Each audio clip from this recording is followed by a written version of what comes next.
Do you think money market funds are for the poor? I have constantly seen these kind of videos where someone tells, if you save a certain amount in a money market fund for a certain period of time, you'll become a millionaire. But then there's another side.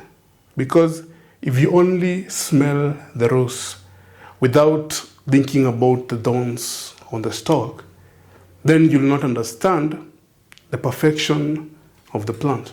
Welcome to the unveiling of untold history documentaries, mastering classes in business management, and sparking insights through money dialogues. I have seen these kind of videos on these kind of platforms where they tell you that they talk about money market funds or MMFs. Invest this kind of money in an MMF. The entry amount is very low, maybe from 100 shillings, 1,000 shillings to whatever amount that you can be able to invest. The interest rates, again, they vary. Like last year, they were about 14%, but currently, as we're making this video, it's about 8% per annum. And now the question is, whom do they target with those kind of investments? From what we've seen in the black board, do you think money market funds are for the poor? Let's discuss this.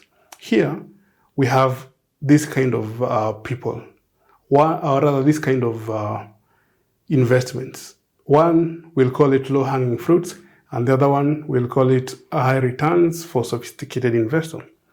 On the second part here, we have the fund management firms. I do not claim to be a financial advisor. This video is for information purposes. When you want to make an investment decision, please always seek it from licensed fund managers. Actually, the Bible says that without counsel, plans go awry. But in the multitude of counselors, plans are established. So as much as I will show both sides of these fund management firms, I think that the best place to start when you want to make a financial decision. And on this other side, we have the investment. We know that the money that we give to these fund managers doesn't lay idle. It has to go somewhere, then it earns a return from wherever it has gone, then that return comes back to the fund management firm, and then it's able to go back to you. Now, from most of the information that we know, assuming here we have the 90% of the population who are living either as middle class, in the upper and the lower middle class, the poor and the destitute poor, then it means that most of the adverts or most of the information that we have about investing are either in the money market funds or in the stock exchange. Not many talk about the high return fruits for the sophisticated investors, because this, again, as we shall see, is set for the high net worth individuals. And remember, from the blackboard, these are people with incomes or rather can be able to invest over 1 million shillings and top-ups of over 100,000 shillings. Now, when it comes to this, fund management firms, what they do is they collect a lot of money from a lot of individuals so that they can have a pool of money that now they can be able to use to invest in these investments that you're talking about. Let's look at the money market funds. Look at your favorite money market fund manager. They talk about the MMFs a lot, and they give you a very small barrier to entry. There's one that allows you to save 100, I think, like ZD by Safaricom. They allow you to save up to maybe from 1,000 shillings, 2,000, 3,000 shillings. You are allowed to make top-ups as you wish. And from what you've seen, assuming that you are in a good job, but you're in the middle class and you have all these things that you've talked about, the black tax, the loans, etc. So it means that in a good month, if you are very frugal, you're able to save 10,000 shillings, which is not a bad amount. So the 10,000 shillings is 1,000 from on week 1, 2,000 during the week. You avoided eating a pizza, so you put that amount there. So you've been cutting costs to be able to raise this amount. So 100,000 Kenyans will do that and put that money in the fund management firm, which will raise 1 billion shillings for them. Now, the good part about this is that if you are an individual and you want to invest in the money market funds, you'll find again, when central bank is selling, let's say, the treasury bills and the treasury bonds, it gives a minimum amount which you can purchase. Sometimes 50,000, sometimes 100,000. So you, with your 10,000, you cannot be able to go directly to the central bank. So you have to go through the fund management firm. I know you know them. So when now the fund management firm raises their million, every month they raise their million. Every month they then invest. They are controlled by the CMA, that is the Capital Markets Authority, which states or which gives them guidelines on what kind of investments to save. To invest your money, your collective amounts. So they invest in low risk but low return kind of investments. As at the recording of this video in the month of March, treasury bills and treasury bonds, they are ranging from 8% all the way to 11%. So for this sake, we shall assume that their interest rate is 11%. Then after the maturity of this, which is either 30 days, 60 days, that is the treasury bills, or 91 days, then the fund management firm is able to redeem the coupons and get the interest. So if they have invested $1 billion and they get 11% return, that is 110 million as interest income to the fund management firm.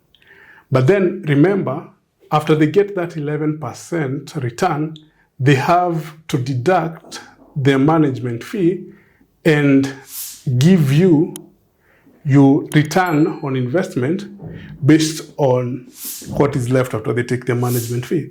So if you invested 10,000, so every month you're getting a portion of the 900 interest over 12. So again, from the blackboard, you can see why this is low-hanging fruit. Because this investor, as much as they're called investors, they are bringing in the scraps from what they have saved. Mostly not from what they have earned, because whatever they earn is little to even be able to manage their normal kind of lifestyles. And remember the disruptions that happen in real life. So let's assume, for assumption's sake, that these individuals, or this individual, you, are able to raise the 10,000 shillings to enter the money market fund and are able to sustain it for a whole year. That is, every month you stop watching Netflix, you put that money in the money market fund, you stop eating pizza on Tuesdays, you take that money in the money market fund, and whatever else you're able to save, you take it to the money market fund. Do you know, if you're earning an interest of 9% and it's compounded every month, because again, they'll invest in these treasury bills, treasury bonds, and fixed deposits every now and then, or every time the central bank has an offer. At the end of 4 years, if it's compounded, you'll have raised 593,000, a little over 593,000. Imagine what you'll have raised after 10 years. Imagine what you'll have raised after 35 years. Tell me if it is enough to live off that life you're saying after you retire at 60 to be able to live over 100,000 every month. My answer is no. So we invest in this But still, as much as it might look good, ideal from the perspective of what you'll have, in the bigger picture, it might not be what you expected. But for the fund management firm, they're in business. Because if they take 2% of this amount as their management fee, so it means they're able to make 2.2 million. And that 1 billion is not what they'll make during the year. This is just maybe an amount for 1 month. So if you multiply this by 12, they're in business. If they're making 2.2 million every day from the 100,000 Kenyans whom they have specifically targeted, because according to the blackboard, that is the income levels. But why can't these poor people go to the high return for sophisticated investors? One is the barrier of entry.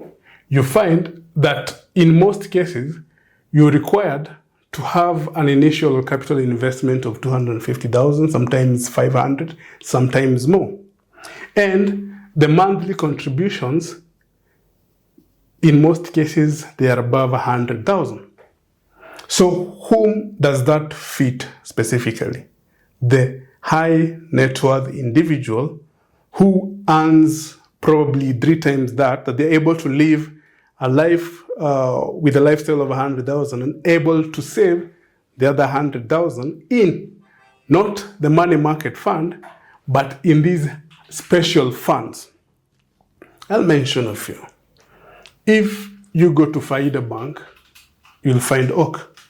If you go to Standard Investment Bank, you'll find Mansa X.